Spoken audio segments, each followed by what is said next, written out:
back to the Pristine Auto Clean YouTube channel. Before we dive into today's video, I just want to take a moment and ask all you guys to please like, share, comment, subscribe. Every little bit helps when you're trying to grow a YouTube channel, and we're trying to produce the best content possible for you guys. And for today's video, we're going to dive into orbital polishers, a little bit of rotary polishers, and we're just going to put a video out there pretty much explaining what each tool does, what each tool's purpose is, and essentially things you can do to have a tool perform, different ways as far as, 3 to 5 to 6 inch backing plates. But we're going to go over all that in today's video. Alright, we're going to start off here today with my favorite tool to date, which is the Mark III LHR 15 by Rupes. And one of my favorite features about this tool is the fact that it has a 25-foot power cord, which I can get around the whole car, even a truck, without having to use an extension cord. I like that. So when I first got this tool, I was not a fan. This only has 400 watts of power versus our Griots Garage tools, which all have like 1,000 watts. And I think this one has 900. So this is only a 400 watt tool with the progressive trigger. So, you can go wide open, use this as like your throttle limiter. And then, if you need to get, a little bit lower speed to prime a pad, you can do it, and you need wide open. Give her all she's got. But when I first got this tool, it had the factory backing plate on it, which I noticed, even on flat panels, it would stall. So for me, time's money. I don't want to sit there and let the pad stall. So what I invested in was the Excel backing plate, which was a combination between Excel, Detailed Division, I believe one other company. So this basically, the factory backing plate will pretty much touch this this dust shield, and this spaces it out. That way it doesn't touch. And this is a 5-inch backing plate. I don't think they offer a 6-inch, but when I tell you this $75 backing plate has turned this tool into a chainsaw, I am not lying by any means. It is incredible how much a simple $75 backing plate can turn this machine into a whole new animal. It will still stall, it has its purpose and the areas it's good at, but I can pretty much use this on any car, and it's not great for edge work, but you can still get some of it done. Now my second favorite tool in line would be formerly known as the Griots Garage. I think it was just a orbital polisher, I think was the technical name. Now it's possibly a G6. So this has 1,000 watts of power, and it's a 6mm throw versus the Rupes, which is a 15mm throw.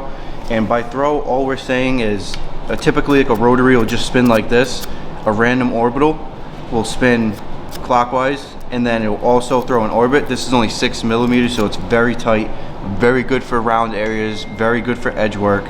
I currently have it set up with a 3-inch pad, which you can do with this machine. You can also run a 5-inch pad and a 6-inch pad. And while this machine may look awkward, I don't typically run a handle, but with a 3-inch backing plate, you can't really do anything with it. So I kind of use it as like a rest almost. But very simple, you just put a wrench in it, and you can swap it out to whatever pad you want, and just unscrew it, put whatever one you want on it. And this machine is very hard to stall. This is an absolute workhorse. While it's not as smooth as the Rupes is, it still has a place in my arsenal because of its versatility. Marine applications, automotive applications, bikes, just because you can get the 3-inch pad on it. There's really nothing that this machine can't do. For an entry-level polisher, I would highly suggest anybody to buy this. It's about $150. You can even get it from Advanced Automotive if you want it same day. And with any Griots Garage tools, they have a lifetime warranty, and they honor it no matter what. I can fully stand by it. I've had this polisher and this polisher refurbished by them. I'm pretty sure they sent me a brand new tool. All I had to do was pay shipping. It was about 40 bucks, and I got it in less than a week. This was pre-COVID time, so it might be a little longer, but they absolutely do honor their warranty. Now for my third favorite tool, we're gonna go with the Griots Garage G9 Random Orbital Polisher. Instant drawback to this machine, I will not even lie, it is this detachable power cord right here. I don't see any purpose for this. Maybe as far as storage for you mobile guys out there. I work at a shop, I don't typically go on the road, so for me it serves no purpose. I've been through about 5 of these cords, but every single time I call Griots Garage or I email them, and they send out a replacement, free shipping. And they've even sent me 2 because I've complained and said, hey look, I've been in the middle of a car and I run out of a power cord and I really need this particular tool. So they've even sent me 2 just to make sure I'm always ready to rip. So this machine's a 9mm orbit. You can run a 3-inch pad, which it kind of sits up tall, so it doesn't work the best with that. It does vibrate quite a bit. But I currently have a 5-inch on here, and this is my go-to for edge work, along with the G6. But even with the 5-inch or 6-inch pad, you can still get tight. It's only a 9mm orbit, so it's not crazy. And I believe this has 900 watts of power. Like I said, it's not as smooth as a Rupes, but this still has a place in my arsenal. All right, now my least favorite tool, which still has a purpose, but this was the first, I would say, quote unquote, high-end orbital I got. This is the Boss G21 long throw orbital. And so this has a 21mm orbit, and as you can see, that's lock all the way to lock. So it's a very big orbit. This machine is very good for very flat panels, like, you know, truck size, big truck doors, but it does not do well in contoured areas, you know, fenders, quarter panels on, you know, sedans and whatnot. It just stalls a lot. And with the orbit, it's kind of difficult to make this a smooth machine. I found by putting a 5-inch backing plate on it, I made the machine much more versatile. But I don't use this as often as I probably should. It vibrates a lot, and I just find myself always reaching for the Rupes 15mm Mark III, just because it's smoother. It has, you know, 6mm shorter throw, and it's a better tool in my opinion. But once again, the lifetime warranty on these tools is awesome, and I can't stress that enough, because in this industry, you don't want to buy, you know, 100 orbitals just to have them die. You know, you buy one, and if they warranty it, you get a brand new tool, and you really can't beat it. But this thing, I don't use as much as I should. The backing plate, the factory backing plate did kind of destroy this dust shield, so I trimmed it and whatnot.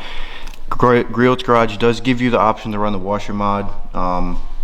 You know, it wakes it up quite a bit. This thing has 1,000 watts, so it does have a boatload of power. I've just noticed after, you know, 5-6 hours of using this thing on a paint correction, my hands are numb. I don't really enjoy the feeling, so I always end up reaching for the Rupes. But, you know, to each their own. I just thought we'd throw this together just to give people an idea of what these tools can do, and my personal preference. Yours may be different, but at least this way you can see them in action, and, you know, you get a first-hand detailer's opinion of them. Now, last but not least, we have my best friend right here. We call this Uncle DeWalt. This is a very, very old DW849 rotary polisher. And if you know anything about rotaries, you know this thing's heavy. This thing, you know, your headphones get caught in it, it's gonna cause you a world of hurt. It's not a machine to mess with if you don't know what you're doing. I grew up using this on marine applications, as well as a little bit of body shop work with it. But this tool, as far as, you know, production detailing, does not serve a great purpose. But as far as, you know, paint correction and just overall, you know, like 2 steps and 3 steps, this thing's an absolute workhorse in the right hands. A lot of people, they kind of are trained to be scared of this machine because it'll burn edges and whatnot. I've burned edges with an orbital. I've burned them with the rotary.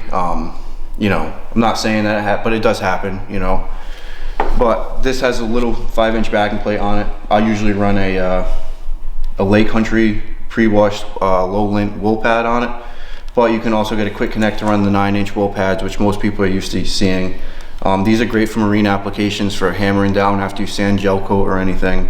And as well as you can also finish with these. It takes a very, very, very skilled operator to do it. You know, it's good for your heavy cut and then, you know, knocking down your heavy cut. But as far as finishing, I would still reach for any orbital just because they're much better finishing tools. You'll still get holograms with this. But I think any detailer should have one of these, just because there's times when you can absolutely slay defects with this, where you could spend an hour cutting out a panel, or you could spend 3 with an orbital. So, I mean, it has a time and its place. Yeah, I mean, Uncle DeWalt just is an absolute workhorse. It's heavy, but they make cordless versions. I think Milwaukee makes them, Mac Tools makes them.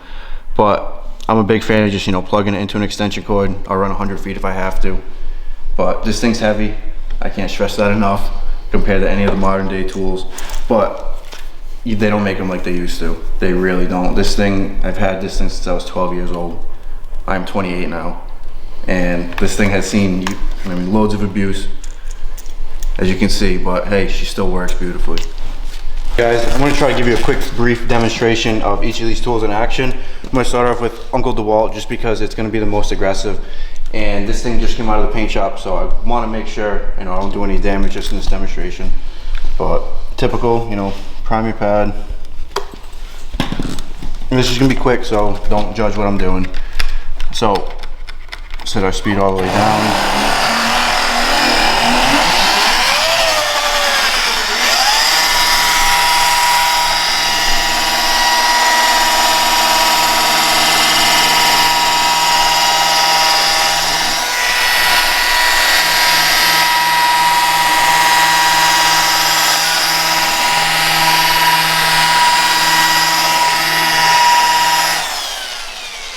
So as you can see, I got right in this nook, and I can cut out any imperfections I got. If I sand it in there, I can sand it right out, or I can buff it right out with this.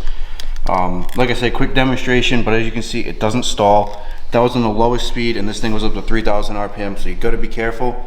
But for the initial groundwork correction, you need this thing. Now as you can see, we have our rotary swirls left behind. And so while rotary is a great tool for getting defects out, it does not finish that well. We could have finished it better, but we're going to show you the G21 now, the drawbacks to using that on this type of quarter panel, so stay tuned. We got the G21 here. Speed 1, we're going to prime our pad. As you can see, it's a very aggressive orbit, but as you can see, as soon as you get to this corner, it wants to stall. So when you get down here, I mean, it's barely spinning. That's wide open, and you got nothing. Little bit of spin right here.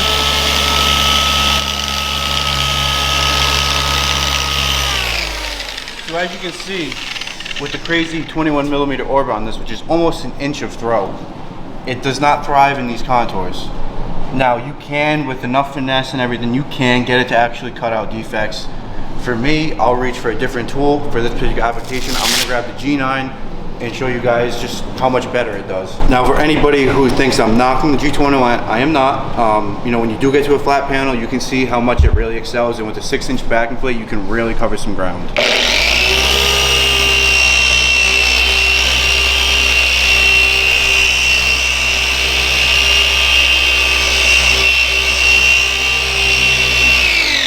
And as you can see, this thing streams, it's got 1,000 watts, it's got a lot of power. It is good for flat panels, just contours are not a strong point.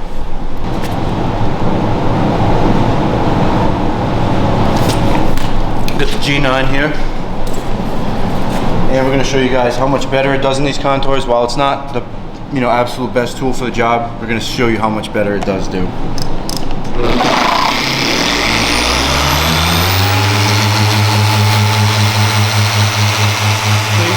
Work this little drop,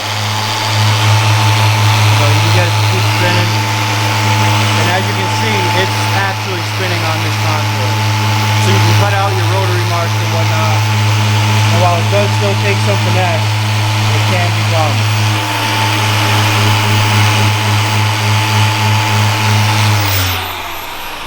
And while these are just demonstration purposes, we're not actually doing like any serious work to this, so don't be judging saying, oh, he's not doing it right. We're just showing you guys, you know, the benefits of each of these tools. That way, you know, I spend my money before you have to spend yours. Now we have the LHR 15 Mark III right here. I'm going to show you guys how this thing does, which I think is the best of both worlds as far as these tools go. But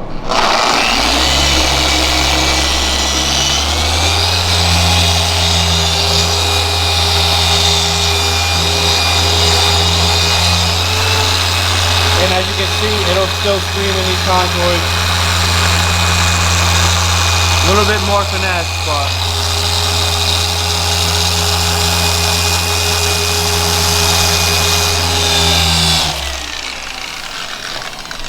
great all-around tool. I got mine from Detailed Image.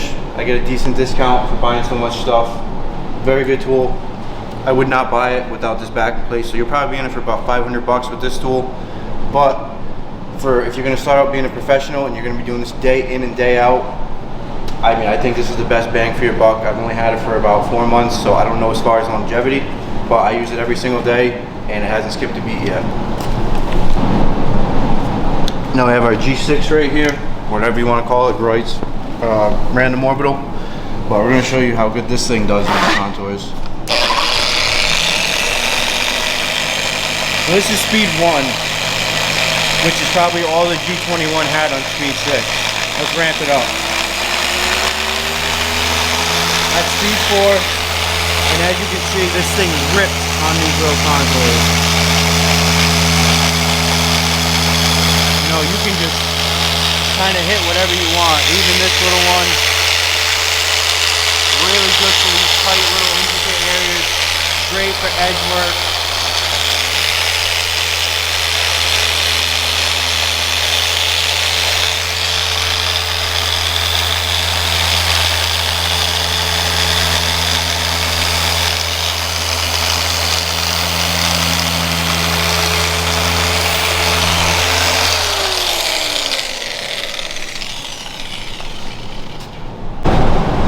And now, as you can see, not that we're really going after correction on this, but we got really good up in that contour, and we got pretty good paint. Now, you could use one of these tools, you could use all these tools, but these results are easily achieved with, you know, a little bit of knowledge and a little bit of patience.